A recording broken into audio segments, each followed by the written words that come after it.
ದೆಹಲಿಯಲ್ಲಿ ಕೆಎಂಎಫ್ನಿಂದ ನಂದಿನಿ ಹಾಲು ಮಾರಾಟ ಸಂಬಂಧಪಟ್ಟಂತೆ ಏನು ಅಲ್ಲಿ ಓಪನ್ ಮಾಡಲಾಯಿತು. ಇದು ಸಂಬಂಧಪಟ್ಟಂತೆ ಅಲ್ಲಿ ಒಂದಷ್ಟು ಸಾಕಷ್ಟು ಸಮಸ್ಯೆಗಳು ಎದುರಾಗ್ತಾ ಇರೋದು, ಕೃತಕ ಅಭಾವ ಸೃಷ್ಟಿಯಾಗ್ತಾ ಇದೆ ದೆಹಲಿಯಲ್ಲಿ.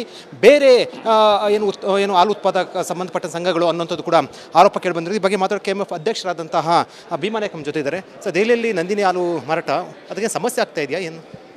ಸಮಸ್ಯೆ ಆಗ್ತಾ ಇದೆ, ಬಟ್ ಆದರೂ ಕೂಡ ನಾವು ಅದನ್ನು ಸರಿ ಮಾಡ್ಕೊಳ್ತೀವಿ.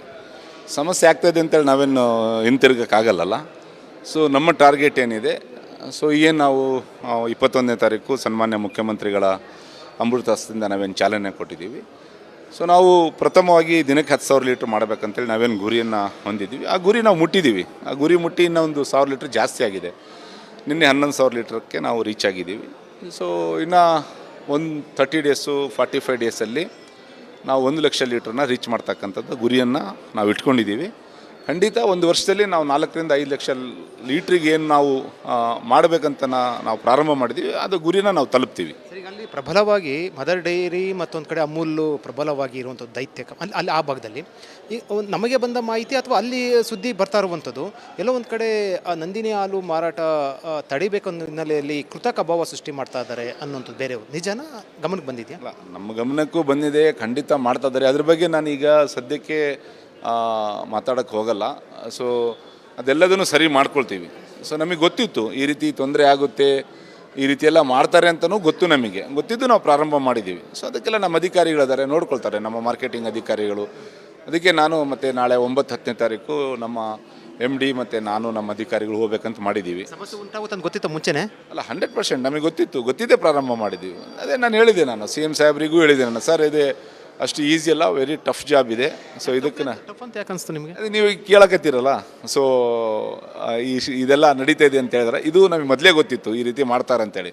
ಆದರೂ ನಾವು ಪ್ರಾರಂಭ ಮಾಡಿದ್ದೀವಿ, ಇದರಲ್ಲಿ ಸಕ್ಸಸ್ ಆಗ್ತೀವಿ. ಅವ್ರು ಖರೀದಿ ಮಾಡಿ ಅದನ್ನೆಲ್ಲ ಹೊರಗಡೆ ಚೆಲ್ತಾ ಇದ್ದಾರೆ, ಕೃತಕ ಅಭಾವ ಸೃಷ್ಟಿ ಮಾಡ್ತಾರೆ ಬೇರೆಯವ್ರು ಖರೀದಿ ಮಾಡಿ ಅಂತ. ಇದು ನಿಜನ ಸುಳ್ಳು? ಒಂದು ಮೆಸೇಜ್ ಹೋಗ್ಬೇಕು, ಸಂದೇಶ ಹೋಗ್ಬೇಕಂದ್ರೆ. ಅಲ್ಲ, ಮಾಡಲಿ, ಅವ್ರು ಎಷ್ಟು ದಿವಸ ಮಾಡ್ತಾರೆ? 1 ದಿವಸ ಮಾಡ್ಬೋದು, 2 ದಿವಸ ಮಾಡ್ಬೋದು. ಎಲ್ಲದಕ್ಕಿಂತ ವಿಶೇಷವಾಗಿ ಏನಂದರೆ, ದೆಹಲಿಯ ಗ್ರಾಹಕರು ನಮ್ಮ ನಂದಿನಿ ಬ್ರ್ಯಾಂಡಿಗೆ 100ಕ್ಕೆ 100 ಅಂಕವನ್ನು ಕೊಟ್ಟಿದ್ದಾರೆ. ಸೊ ನಂದಿನಿ ಬ್ರ್ಯಾಂಡ್ ಬಿಟ್ಟು ಬೇರೆ ಯಾವೇ ಬ್ರ್ಯಾಂಡನ್ನು ನಾವು ತೊಗೊಳಕ್ಕೆ ರೆಡಿ ಇಲ್ಲ ಎಂಬ ಒಂದು ವಿಶ್ವಾಸಕ್ಕೆ ಅವ್ರು ಬಂದಿದ್ದಾರೆ. ಅದಷ್ಟು ಸಾಕು ನಮಗೆ, ನಮ್ಮ ಗುರುವಿನ ಮುಟ್ಟಕ್ಕೆ. ಅವ್ರೇನೇ ತೊಂದರೆ ಕೊಟ್ಟರು ನಮ್ಮ ಗುರಿ ಏನಿದೆ ಆ ಗುರಿಯನ್ನು ನಾವು ತಲುಪ್ತೀವಿ. ಈಗ ಸದ್ಯದ ಮಟ್ಟಿಗೆ ಅಲ್ಲಿ ಮಾರಾಟ ಎಷ್ಟಾಗ್ತಾ ಇದೆ ದಿನಕ್ಕೆ? 11,000. ಈಗ ಈ ಕೃತಕ ಅಭಾವ ಸೃಷ್ಟಿ ಮಾಡೋದು ಅಧಿಕಾರಿ ಹೇಳಿದ್ದಾರೆ ತಮಗೆ, ಆಗ್ತಾ ಇದೆಯಾ? ಅಂದರೆ ಆ ರೀತಿ ಖರೀದಿ ಮಾಡಿ ಚೆಲ್ತಾ ಇರುವಂಥದ್ದು ಆ ಥರದ್ದು ಆಗ್ತಾ ಇದೆಯಾ? ಯಾಕಂದರೆ ಒಂದು ನಂದಿನಿ ಹಾಲು ಒಂದು ಹೆಮ್ಮೆ ನಮಗೆ. ಆಗ್ತಾ ಇದೆ. ಅದಕ್ಕೆ ನಾನು ಸದ್ಯಕ್ಕೆ ಮಾತಾಡಬಾರ್ದು ಅಂತ ನಾನು ಮುಂದಿನ ದಿನಗಳು ನಿಮಗೆ ಹೇಳ್ತೀನಿ. ನಾನು 9-10ಕ್ಕೆ ಡೆಲ್ಲಿಗೆ ಹೋಗ್ತೀನಿ. ಡೆಲ್ಲಿಗೆ ಹೋಗಿ ಬಂದ ಮೇಲೆ ಅಲ್ಲಿ ಏನೇನಾಗಿದೆ ಸಂಪೂರ್ಣ ವಿವರ ತೊಗೊಂಡು ನಾನು ಖಂಡಿತ ತಮ್ಮ ಮುಂದೆ ಹಂಚ್ಕೊಳ್ತೀನಿ. ಮತ್ತೊಂದು ಸರ್, ಈಗ ಸ್ಪರ್ಧಾತ್ಮಕ ಯುಗದಲ್ಲಿ ಅಥವಾ ಸ್ಪರ್ಧೆ ಇರುವಂಥ ಕಾಂಪಿಟೇಷನ್ ಕೂಡ ಎಲ್ಲರೂ ಕೂಡ ಸ್ಪರ್ಧೆ ಮಾಡ್ತಾ ಇರ್ತಾರೆ.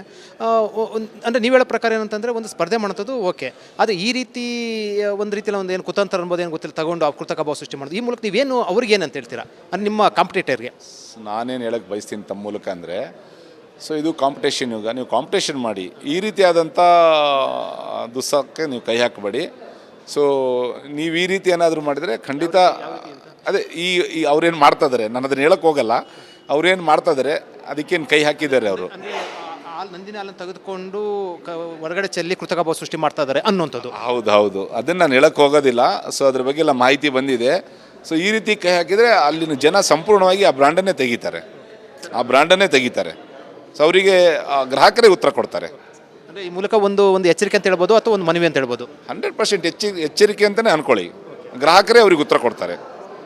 ಈ ಹಾಲಿನ ದರ ಏರಿಕೆ ಸಂಬಂಧಪಟ್ಟ ಏನಾದರೂ ಕೂಡ ಪ್ರಸ್ತಾವನೆ ಇದೆಯಾ? ರೈತರ ಬೇಡಿಕೆ ಇದೆ. ರೈತರಿಗೆ ಯಾಕಂದರೆ ರೈತರು ಭಾಳಷ್ಟು ಕಷ್ಟದಲ್ಲಿದ್ದಾರೆ.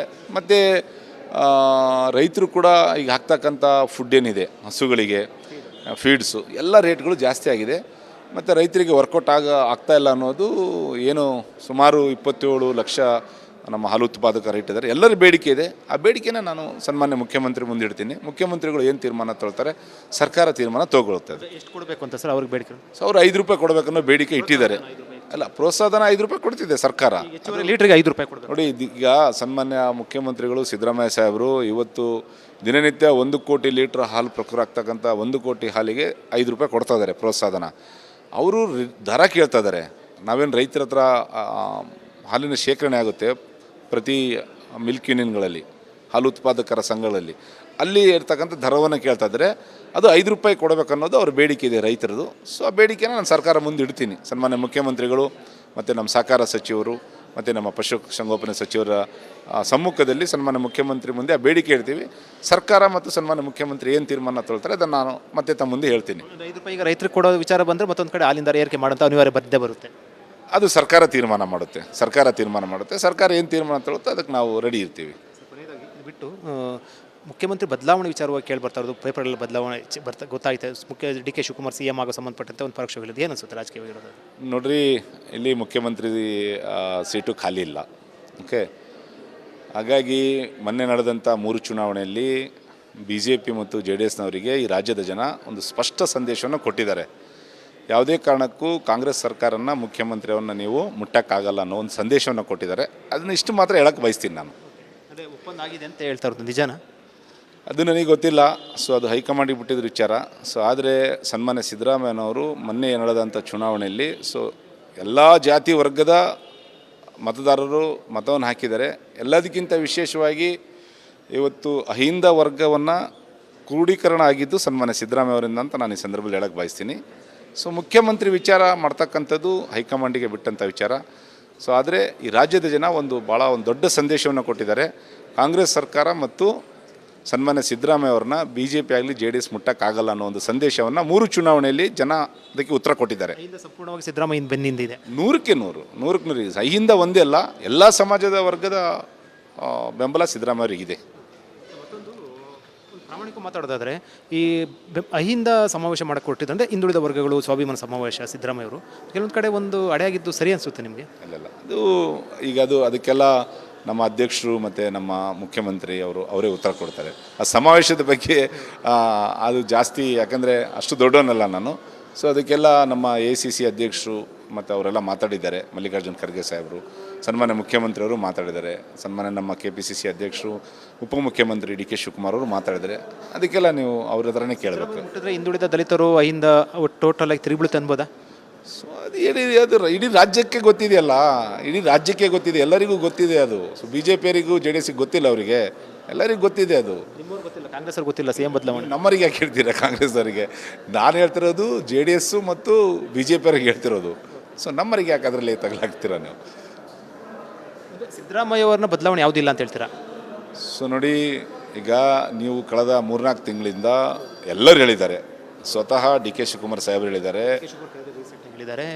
ಅಧಿಕಾರ ಹಂಚಿಕೆ ಸೂತ್ರ ಆಗಿದೆ ಅಂತ. ಅದಕ್ಕೆ ಅದು ನಾನು ಹೇಳಿದ್ನಲ್ಲ, ಅದು ಹೈಕಮಾಂಡಿಗೆ ಬಿಟ್ಟಂಥ ವಿಚಾರ. ನಿಮ್ಮ ಅನಿಸಿಕೆ, ಪ್ರಾಮಾಣಿಕ ಅನಿಸಿಕೆ ಏನು? ಅಲ್ಲ, ನಾನು ಹೇಳಿದ್ನಲ್ಲ, ಹೈಕಮಾಂಡು ಏನು ತೀರ್ಮಾನ ತಗೊಳುತ್ತೆ ಅದಕ್ಕೆ ಇರುತ್ತೆ. ಶಾಸಕಾಂಗ ಸಭೆಯಲ್ಲಿ ತೀರ್ಮಾನ ಆಗುತ್ತೆ. ಸೊ ಅದ್ರ ಬಗ್ಗೆ ನಾನು ಯಾಕೆ ಹೇಳಿ? ಓಕೆ, ಸೊ ನಾನು ಅಷ್ಟು ಹೇಳೋದು ಸೂಕ್ತ ಅಲ್ಲ ಅಂತ ಅಂದ್ಕೊಂಡಿದ್ದೀನಿ.